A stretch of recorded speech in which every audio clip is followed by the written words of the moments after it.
है कि जब तक हम अपने मन को निर्मल नहीं बनाएंगे तब तक ये भगवान मुझे मिलने वाले नहीं है। दुकुल चौरम, दुकुल किसको बोलते हैं? वस्त्र को बोलते हैं। और वस्त्र क्या है? भगवान ने गीता में कहा है, नैनम छिन्दन्ति शस्त्राणि नैनम दहति पावकः न चैनम क्लेदयन्त्यापो न शोषयति मारुतः। अरे तो जरूरत क्या थी इस वस्त्र की? उपयोग के लिए। कौन सा उपयोग? इस संसार में चलने के लिए। छित जल पावक गगन समीरा, छित जल पावक गगन समीरा, पंच तत्व रचित शरीरा। छित जल पावक गगन समीरा, छित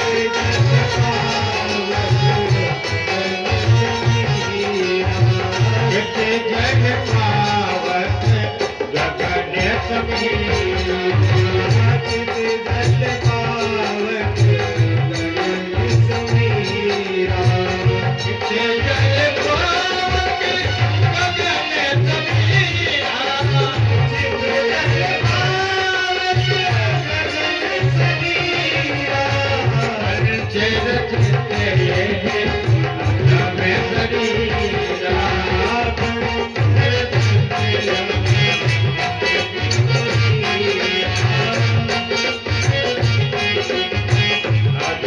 शरीरा, जब भगवान वस्त्र लेकर के ऊपर चले गए तो गोपियां वहां से भगवान से हाथ जोड़कर विनम्र प्रार्थना कर रही हैं। वस्त्र यहां क्या है? आवरण, शरीर। शरीर के क्या उपमा दी गई है? वस्त्र की उपमा दी गई है। नहीं तो आत्मा को वस्त्र की आवश्यकता थी क्या? जब बता दिया छित जल पावक गगन समीरा, जब बता दिया कि नैनम छिन्दन्ति शस्त्राणि नैनम दहति पावकः, अरे जब किसी से कुछ होने वाला नहीं है तब फिर इसकी आवश्यकता क्यों थी? शीतवातोषण संत्राणम लोक लज्जा निवारणम। क्यों थी आवश्यकता? शीतवातोषण संत्राणम लोक लज्जा निवारणम, लोक लज्जा निवारणम। वस्त्र क्या होता है? आवश्यकता क्या होती है? शीत, ठंडी, गर्मी, लोक लाज से बचावे। आजकल वस्त्र किस लिए लोग उपयोग करते हैं? और अब तो ये सोचने लग गए निर्वस्त्रे रहे। अब तो ये सोचने लग गए निर्वस्त्रे रहे। शीतवातोषण संत्राणम लोक लज्जा। हे भगवान, आप हमको इस वस्त्र को दे दीजिए। नहीं नहीं, अब इस वस्त्र को नहीं देने वाले। क्यों अब लेना इस वस्त्र को? शीतवातोषण संत्राणम। हमारा मन आप में लगा हुआ है। हे भगवान, हमारा मन आप में लगा हुआ है। अब खाली इस वस्त्र को चाहिए तो किस लिए? लोक लज्जा निवारणम। लोग कुछ ना कहें इसके लिए खाली आपका ये हमारा वस्त्र हमको दे दीजिए, बाकी अब हमको इस वस्त्र की जरूरत नहीं है।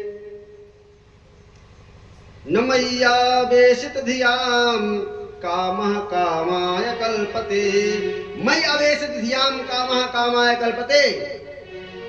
मयि अवेशित धियाम कामः कामाय कल्पते।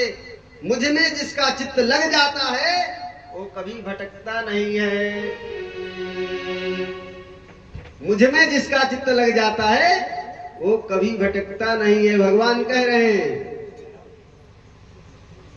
और अगर भटक गया तो ये समझ लो मैं उसके पास नहीं हूं। भटकेगा ही नहीं, क्योंकि जब आप पूर्ण समर्पण कर देते हैं तब क्या होता है? भगवान स्वयं। अब देखिए यहाँ पर कथा को आप समझने का प्रयास कीजिए।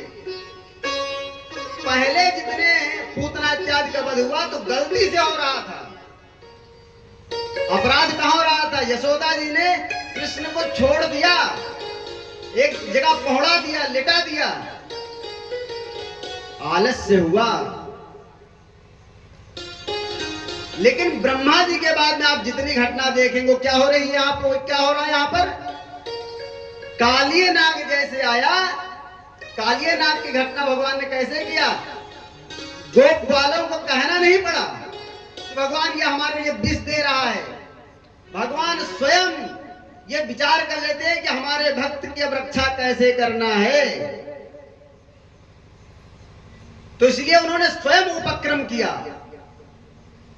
स्वयं उपक्रम किया है भगवान ने। स्वयं ही जाकर के गेंद को खेलते खेलते हो गेंद उसमें चली गई और गए कूद गए उसमें। बलदाऊ जी तो रोक रहे थे, सब लोग चिल्ला रहे थे भैया उसे मत जाओ, लेकिन उन्होंने क्या कहा? राजीव नयन धरे धनुषायक, राजीव नयन धरे धनुषायक, पति भंजन।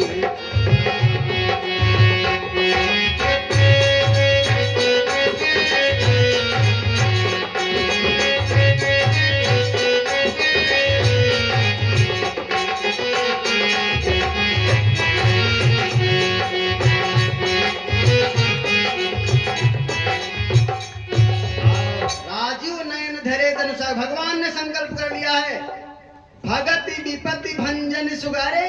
हमारी सत्ता किस काम के, अगर हमारे रहते हुए किसी भक्त के ऊपर विपत्ति आ जाए, ये सूत्र बेकार हो जाएगा। मंगल भवन मंगलहारी, राजीव नयन धरे धनुषायक।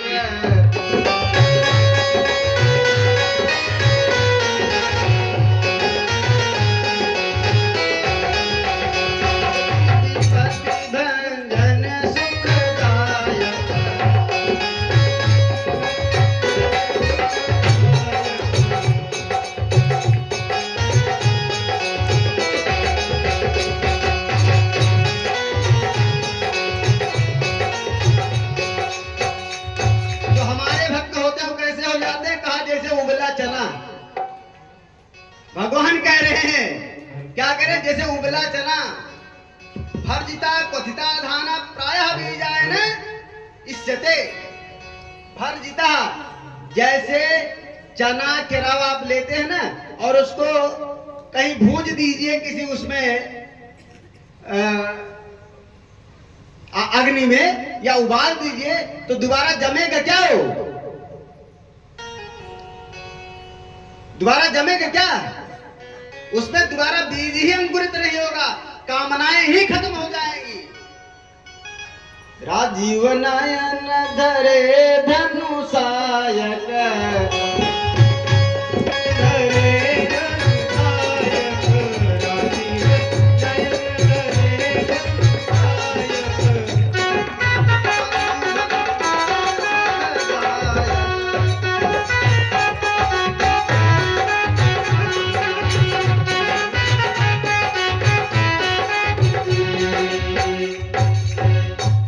तो भगवान ने उनका वस्त्र दे दिया और कहा अब दोबारा से एक यहाँ कथा ये भी है। भगवान ने कहा कि देखो जल में कभी भी नग्नावस्था में स्नान नहीं करना चाहिए, इसलिए मैं तुम्हारे वस्त्र को दे रहा हूं और वस्त्र आप पहन लो और उसके बाद दोबारा से ये गलती मत करना। ठीक है भगवान, कोई बात नहीं, अब दोबारा ये गलती नहीं होगी। उसके बाद फिर भगवान यज्ञ पत्नियों पर कृपा करते हैं। वृंदावन में जब गाय चराने जाते हैं तो उनको भूख लग जाती है। कथा को थोड़ा जल्दी लेकर ही चलेंगे क्योंकि 9:15 के आसपास हो गया है। उनको भूख लग जाती है और उनके पास में कोई साधन नहीं था, कोई आहार नहीं था लेने के लिए। तब उन्होंने क्या किया, कहा भैया सन्निकट गांव में कुछ ब्राह्मणों का घर है, वो बहुत पूजा पाठ करते हैं, आप जाकर के वहां से कुछ आहार लेकर के आओ, कुछ उधर पूर्ति हो, क्योंकि भूखे भजन न हो ही गोपाला। पेट तो भरना जरूरी ही है। ग्वालों को भेज दिया, ग्वाल लोग गए बेचारे, जा करके वहां जो यज्ञ कर रहे थे जो ब्राह्मण लोग, उनसे कहे, अरे तुरंत सब ब्राह्मणों ने गुस्सा किया, अरे कहाँ इसमें अंदर चले आ रहे हो, तो इतने मैंने इतने अच्छे सब कुछ वेदी बनाए, अंदर कहाँ आ रहे हो तुम लोग? अरे नहीं नहीं, मुझे वो बालकृष्ण ने भेजा है ना, जो नंद जी के लाला हैं। अरे कोई बात नहीं, किसी ने भेजा हो। बेचारे सब अपना मुंह लटका करके चले गए। भैया किसी ने कुछ नहीं दिया, तुम कहां भेज दिए थे गलत जगह हमको। भगवान ने कहा अरे मांगा आपने किससे, मांगा आपने किससे। कहा वहां पर यज्ञ हो रही थी, कुछ विद्वान लोग बैठे हुए थे, आपने वहीं पर भेजा था हमको। कहा यही तो गड़बड़ हुआ, यही गड़बड़ हुआ। किससे मांगना है। अब दोबारा से आप जाओ और जाकर के यज्ञ के जो कर्ता है उनकी पत्नियों उनकी पत्नियों से आप जाकर के मांगो। यज्ञ की पत्नी कौन है। यज्ञो वही विष्णु, और यज्ञ की पत्नी कौन है। दक्षिणा। यज्ञ की पत्नी कौन है। दक्षिणा देवी। कहा अरे जिससे मांगना उससे मांगो, वो तो हमेशा कर्म ही करते रहते हैं, और मिलेगा किससे, जिसके बाद दक्षिणा होगी ना। अरे बनाने वाले यज्ञ करता होते हैं, यज्ञ की पत्नियां। धन किसके पास में होता है, संग्रह किसके पास में होता है। कहा आपने गलत जगह मांगा भैया, जाकर के आप उनके पत्नियों से आप मांगो। तो बेचारे गए, दोबारा से कहा कि हमको नंदलाला ने भेजा है और आज हम बड़े भूखे हैं, सुबह से कुछ खाए पिए नहीं है। जैसे उन्होंने सुना कि जो है नंदलाला ने भेजा है, तुरंत उनके दिमाग में चले अरे वही वाले नंदलाला जिन्होंने जो है पूतना का वध कर दिया था, बड़े बड़े राक्षसों को मार दिया था, वही ना जो आजकल बड़ी चर्चा में है। हाँ वही वही।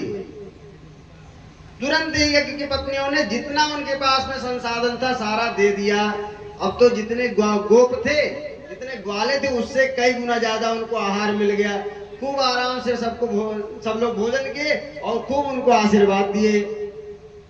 फिर आगे भगवान एक लीला करते हैं। कथा थोड़ा सा जल्दी जल्दी कर रहा हूं, आप लोग ये मत समझिए पंडित जी जो है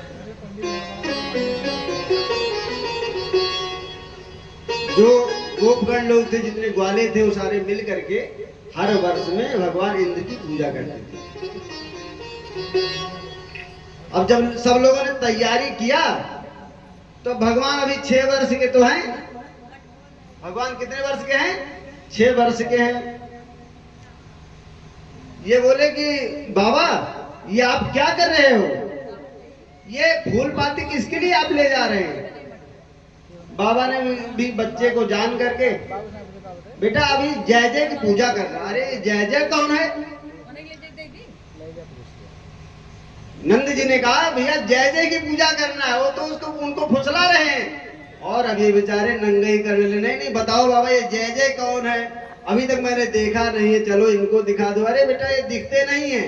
तो कहा अगर इनकी हम पूजा नहीं करेंगे ना तो ये वर्षा नहीं करेंगे, और वर्षा नहीं करेंगे तो हमारे खेत में अन्न नहीं होगा, और अन्न नहीं होगा तो हमको ये जो आहार मिल रहा है बढ़िया खूब अच्छे से ये नहीं मिलेगा। अच्छा तो आप इनकी पूजा करने जा रहे हो। कर्मणेवाधिकारस्ते मां फलेषु कदाचन। अरे मैंने तो सुना अगर खेत में बीज डालोगे तभी तो होगा, कि किसी पूजा करने से होगा। कर्मणेवाधिकारस्ते मां फलेषु कदाचन। जब आप कर्म करोगे तभी आपको फल मिलेगा। अब तो नंगई करने लग गए, अब तो नंगई करने लग गए। नहीं नहीं अब पूजा हम नहीं करने देंगे। अब बाबा जी समझाओ नहीं नहीं बेटा ऐसे नहीं करना चाहिए। फिर सभी गोपों ने कहना शुरू किया अरे मैंने देखा है कन्हैया का चरित्र, मैंने कन्हैया का बल देखा है। कब देखा। अरे बकासुर अघासुर इतने बड़े बड़े राक्षस आए थे, तब ये इतने बड़े थे पूतना को तभी मार बैठे थे। यमलार्जुन का उद्धार तभी कर दिया था इन्होंने। मैं इनके बल को जानता हूं। अब जब सारे जितने गोपगण लोग थे सारे यही कहने लग गए, तब तो बाबा जी भी थोड़ा सा अपने बच्चे के मन को रखने के लिए उन्होंने कहा चलो कोई बात नहीं अब पूजा नहीं करेंगे। हम बताएं अब किसकी पूजा करना है? कहा किसकी? कहा देखो हम लोग गाय चराने जाते हैं, कहा वृंदावन में, और वृंदावन में कौन है? भगवान गोवर्धन है। एक पर्वत है, उसी पर्वत पर तो हम गाय चराने जाते हैं जमुना जी के किनारे। अरे तो हमारी पर्वत सुरक्षा हमारी पर्वत कराए, इंद्र करने आ रहे हैं। बाबा चलो आज उसी पर्वत की पूजा करते हैं। अब भैया मन रखने के लिए, बच्चों के लिए तो माता पिता सब कुछ करने के लिए तैयार हो जाते हैं। सब लोग मिल करके गए पर्वत के पास में। देखियो लाला ऐसा है ना, अगर कोई गड़बड़ होगी तू ही जानो। अगर कुछ गड़बड़ हुई पूरे नंदगांव में तो भैया कोई बचाने वाला नहीं। अरे कोई बात नहीं बाबा, कुछ गड़बड़ नहीं होगा। भगवान ने यहाँ तुरंत दो रूप बनाया। एक रूप से जाकर के उस पर्वत